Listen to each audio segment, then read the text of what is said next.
지각과 판구조론, 지각 변동과 판구조론 설명하도록 하겠습니다.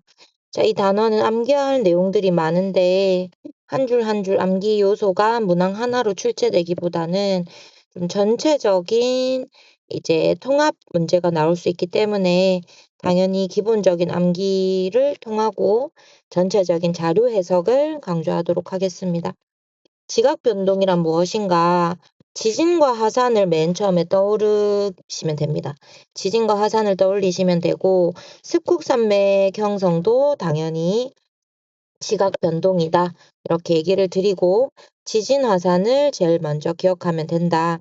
자, 그러면 지각 변동을 일으키는 에너지원은 지구 내부 에너지다. 라고 얘기를 할 수가 있겠죠. 자, 지하에 마그마가 있습니다. 고온 고압의 마그마가 좀 지각에 약한 틈을 뚫고 분출되는 현상이 화산 활동이 되겠죠. 자, 이 마그마 상태에서 나왔을 때 기체, 액체, 고체로 이제 구분이 되는데, 분리가 되는데, 기체 성분은 화산가스고 대부분이 수증기입니다. 그 외에 이산화탄소, 질소, 이산화황 등이 있다. 기억을 하시고요. 고체 성분이 화산쇄설물인데, 화산쇄설물은 입자의 크기에 따라 진, 재, 력, 암괴, 탄으로 구분되면 됩니다. 여기서 제일 유명한 게 화산재죠. 자, 화산진, 화산재, 화산력, 화산암괴, 화산탄. 입자의 크기에 따라 고체 성분을 구분한다. 그리고 액체 성분은 용암이다라고 하는데 용암은 그 SiO2 함량에 따라서 또 나누거든요. 이 부분이 필기에 있다면 꼭 나오니까 선생님께 알려주시길 바랍니다.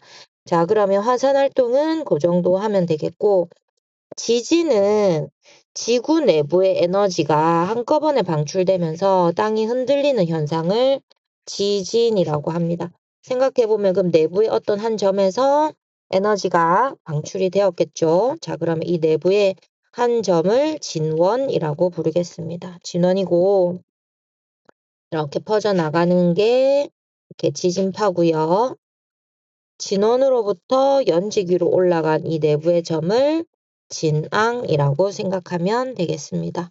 자, 그래서 지진 화산이 제일 대표적인 지각 변동이다.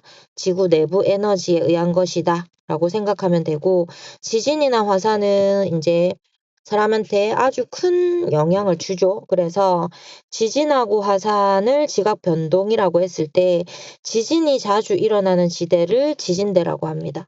화산이 자주 일어나는 데를 화산대라고 하고요. 이 둘을 합쳐서 지각 변동이 자주 일어나는 지대라고 해서 변동대라고 부르게 됩니다. 자, 여기를 표시를 해봤더니 화산대는 이렇게 엄청 유명한 불의 고리, 태평양 가장자리, 그 다음에 이런 아프리카 동쪽 등등등, 그 다음에 대양의 중앙, 동쪽 이런 곳에서 화산 활동이 일어나는 거죠. 그리고 지진도 마찬가지입니다. 지진도 태평양 가장자리, 그리고 대서양 가운데, 태평양 동쪽, 그리고 아프리카 동쪽, 이런 히말라야 산맥 같은 곳에서 지진이 만들어집니다.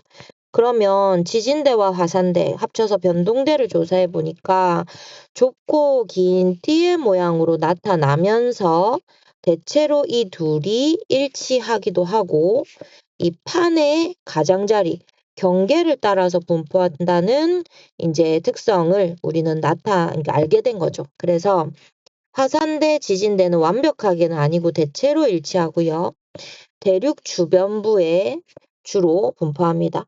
자, 화산 활동과 지진 활동이 주로 판의 경계에서 일어나기 때문인데요. 자, 완벽하게 일치하지 않고 왜 대체로 일치하는지를 생각해 볼게요. 화산이 일어날 때는 거의 지진이 일어날 수밖에 없어요. 마그마가 땅을 뚫고 분출될 때 흔들릴 수밖에 없겠죠. 자, 하지만 지진이 일어난다고 해서 반드시 화산이 일어나는 것은 아닙니다. 그래서 나중에 어차피 암기해야겠지만 지진만 일어나는 곳을 외워줍시다. 지진만 일어나고 화산이 일어나지 않는 곳은 변환단층 첫 번째 예시로 외워주고요. 그 다음에 대규모의 습곡 산맥 같은 경우들을 기억해 주시면 좋겠습니다. 자, 그래서 변동대는 판의 경계를 따라 족곡인 띠의 형태를 나타내고 있더라. 자, 그러면 이런 지각 변동이 어떤 영향을 줄까? 화산은 당연히 수증기 이산화탄소는 대기 조성의 변화를 일으킵니다. 좀 길게 누적됐을 때 온실기체이기 때문에 지구 온난화에 영향을 주고요. 화산가스에 포함된 이산화황은 산성비를 내리게 해서 이제 땅도 황폐화가 이루어지고 그 땅에 살고 있는 생물들에게도 영향을 줍니다. 자, 그럼 화산재는 가볍기 때문에 대륙견에서는 날아가고 성층권은 안정되기 때문에 거기서 멈추게 돼요. 그러면 햇빛을 가리기 때문에 요런 부분은 지구온난화라고 얘기를 했지만 화산재가 나오면 기온이 뚝 떨어진다라고 하셔야 됩니다. 그래서 직권에서 기권에 영향을 준다. 성층권에서 햇빛을 가린다. 라고 생각을 하시면 됩니다. 화산재가 너무 많으면 이제 비행기가 뜰 수가 없겠죠. 그래서 경제적인 피해도 발생을 하고 용암은 당연히 산불, 재산 피해 등으로 이어집니다. 피해 상황은 어려운 게 하나도 없습니다. 조금만 읽어보면 알 수가 있고 그런데 이로운 점도 있더라. 화산재는 산성화된 토양을 좀 비옥하게 만들어줍니다. 화산재가 살짝 염기성을 띠거든요. 그래서 화산재는 토양을 비옥하게 만들기도 하는구나. 자, 그 다음에 광물 자원이 됩니다. 좀 비싼 금 같은 화성광성이라고 부르는 화산활동 지역 주변에는 금속 광물이 많이 나온다고 해요. 그리고 일본 생각해 보시면 관광 자원, 온천이 있고 그다음 그 땅에서 나오는 열로 전기 에너지를 만들 수 있어요. 그거를 이제 전기를 생산하는 것을 발전소라고 하죠. 자, 그리고 해저 화산으로부터 염류가 공급됩니다. 자, 염류는 해수 속에 들어있는 물 이외에 염, 나, 황, 마, 칼, 이런 이온들을 뜻해요. 그래서 염화나트륨 짠맛이 나는 염화나트륨이 제일 많은 거 아시죠? 그래서 이온으로 치면 염화이온이 가장 많은데 여기서 직권으로부터 녹아 들어온 게 남아칼칼이거든요. 왜냐면 지각에 상교알철 칼라칼마가 있잖아요. 노란색은 지각으로부터 녹아서 해수 속에 들어갔어요. 직권수권이고 그러면은 이 염소와 황은 어디서부터 왔지라고 하면 또 직권수권이긴 한데 해저에 있는 화산 폭발로부터 왔다고 하거든요. 그래서 해저 화산이 폭발할 때 이렇게 바닷속에 들어있는 염류에 염화이온이나 황산이온 같은 것들이 되었다. 이렇게 기억을 하시면 됩니다. 자, 지진은 어떤 피해가 있냐? 이것도 읽어보면 알겠죠? 건물 도로가 붕괴된다. 교통이 마비되고 인명피해가 발생한다. 가스가 누출될 수 있고 전기가 누전된다. 화재나 산사태 이런 그 외에 피해가 발생할 수 있다. 그리고 해저 지진으로 인해서 자, 지진의 일이죠. 쓰나미가 발생한다. 그러면 지진에 의해서 파도가 크게 일렁이는 거니까 직권수권이다 생각을 해주시고 이런 피해가 있는데 이점이 없을 것 같은데 라고 생각할 수 있는데요. 지진파 때문에 지구 내부 구조를 알 수 있고 지진파를 연구해서 내부에 어떤 물질이 있는지 자원이 있는지를 알 수 있다라고 합니다. 그래서 이런 내용들 한번 읽어보시기 바랍니다. 자, 그러면 판의 경계에 지각 변동이 일어난다라고 했는데 과연 판이 뭘까라고 생각하면 암소권의 조각을 판이라고 하시면 됩니다. 자, 지금 지각이 있고요. 대륙 지각이 좀 두껍고 해양 지각은 얇죠. 자, 그리고 멘틀이 있습니다. 멘틀은 엄청 깊은 곳까지 있어요. 2,900km까지 멘틀이 있고 외핵이 5100, 그다음 지구 뭐 반지름이 약 6400이라고 한다면 멘틀이 굉장히 많은 양을 차지하는데 여기서 100에서 400을 외울게요. 100에서 400 영역은 연약권이에요. 고체 상태이기는 하지만 내부 에너지에 의해서 열에 의해 용융된 상태로서 좀 유동성을 지니기 때문에 대류한다라고 합니다. 자, 그럼 그 위에 떠 있는 100kg 정도의 두께의 암석권이라고 불러주게 되거든요. 자, 말 그대로 고체고 간단한 암석권이고, 자, 그러면 이 연약권이 대류할 때 이동하겠죠. 그래서 이 암석권 영역이 자, 지각뿐만 아니라 멘틀의 윗부분, 최상부를 합쳐서 암석권이라고 부르고 그 암석권의 여러 조각들을 판이라고 부른다라고 기억을 하시면 됩니다. 뭐 약간 단단한 이런 거가 있으면 판때기라는 말을 쓰죠. 판 기억을 하시기 바랍니다. 자, 그럼 판은 두 가지가 있습니다. 대륙판, 해양판이 있죠. 대륙판은 대륙지각과 멘틀 상부를 포함, 해양판은 해양지각과 멘틀 상부를 포함한다. 이렇게 하시면 되겠습니다. 자, 대륙판은 대륙지각이랑 상부 멘틀 일부를 포함하겠고 화강암질로 이루어져 있으며 두껍지만 밀도는 작습니다. 자, 그러면 해양판은 똑같이 해양지각과 함께 멘틀 상부 일부를 포함하고 현무암질 암석으로 이루어져 있다. 얇지만 밀도가 큽니다. 현무암질 암석이 밀도가 크기 때문인데 현무암질 암석은 좀 어두운 유색 광물이 많이 들어있고 철과 마그네슘 같은 금속 이온이 많이 들어있습니다. 어둡고 밀도가 큰 특징이 있습니다. 자, 그러면 나중에 대륙판이랑 해양판이 만나면 해양판이 무겁다고 했으니까 해양판이 아래로 들어가면 됩니다. 요거 기억을 하실게요. 그리고 멘틀은 감람암질로 이루어져 있습니다. 자, 그러면 100에서 400 외우라고 했죠. 고체 상태이지만 유동성이 있어서 연약권이라고 부르겠습니다.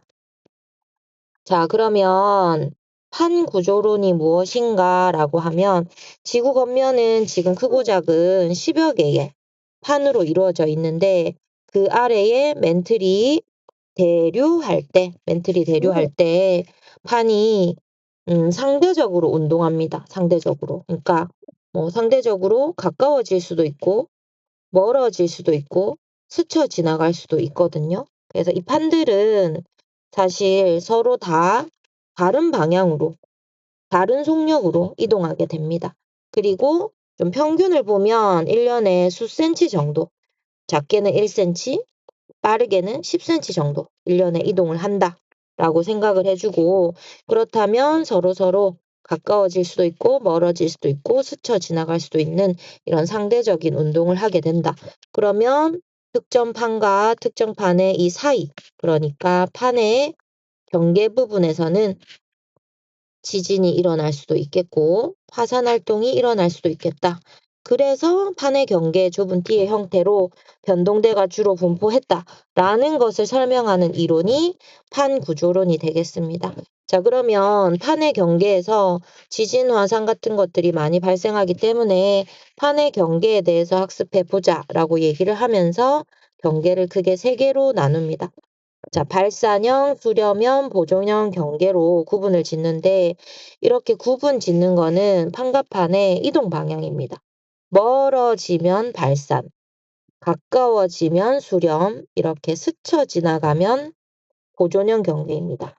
마그마가 멘틀 물질이 위로 상승해야지 발산, 아래로 하강하면은 수렴, 상승 하강이 없으면 보존입니다. 멘틀 물질이 상승했으니까 판이 새로 생성되겠죠. 발산형 경계에. 만약에 해양판이 아래로 섭입하게 된다면 소멸하게 됩니다. 수렴형 경계. 생성도 소멸도 없으면 말 그대로 보존된다 해서 보존형 경계입니다. 그래서 이 세 가지 경계는 판의 이동 방향도 얘기를 할 수 있어야 되고 그 아래에 멘틀 물질의 상승 하강도 얘기할 수 있어야 되고 그리고 판들이 뭐 생성되는지 소멸되는지 보존되는지 이렇게 우선 큰 틀을 잘 잡아주시면 됩니다. 자, 그러면 암기 내용도 많은데 지도가 나오니까 친구들이 하기 싫어하면서 미루는데 이거는 전체적인 자료 해석이 굉장히 중요한 단원이라서 절대로 미루시면 안 됩니다. 자, 여기 우리나라가 있는 유라시아판 외워주시고요. 그 밑에 오스트레일리아판 외워줍니다. 그럼 태평양을 지나 위에 삼각형은 북아메리카판, 아래쪽은 남아메리카판 외웠죠? 자, 지구가 둥그니까 이렇게 연결되는데 이렇게 여기가 아프리카판이 될 수도 있고 뭐 여기도 아프리카판이 될 수 있습니다. 자료에 따라서 조금씩 달라요. 자, 그러면 요 정도 기억을 하시면 뭐 충분하다고 생각을 하고 해양판 가볼게요. 제일 큰 거 여기 태평양판. 근데 우리나라 아래에 있는 작은 해양판 이거 외워줄게요. 필리핀판. 그 다음에 남아메리카판 왼쪽에 있는 태평양판이 여기서 좀 태평양의 동쪽이죠. 동태평양 해령에서 나누어지면 여기는 나스카판이 되게 됩니다. 그리고 여기는 대서양판이 아니에요. 별 5이요. 왜 대서양판이 아니냐라고 한다면 여기에 해구가 없거든요. 지금 경계가 없어요. 여기에는 경계, 해구가 없습니다. 그래서 대서양이 맞긴 하지만 대서양판이라고 부르지 않고 여기 남아메리카판에 이렇게 합쳐져 있다. 같은 판이다. 라고 생각을 하셔야 됩니다. 근데 왜 왼쪽에는 나스카판, 남아메리카판 이렇게 구분 짓냐라고 하면 여기는 해구가 있거든요. 여기 선생님 비금 치는 데는 해구가 있거든요. 그래서 그런 부분들 잘 기억을 하시기 바랍니다. 그러면 좀 강조해 볼까요?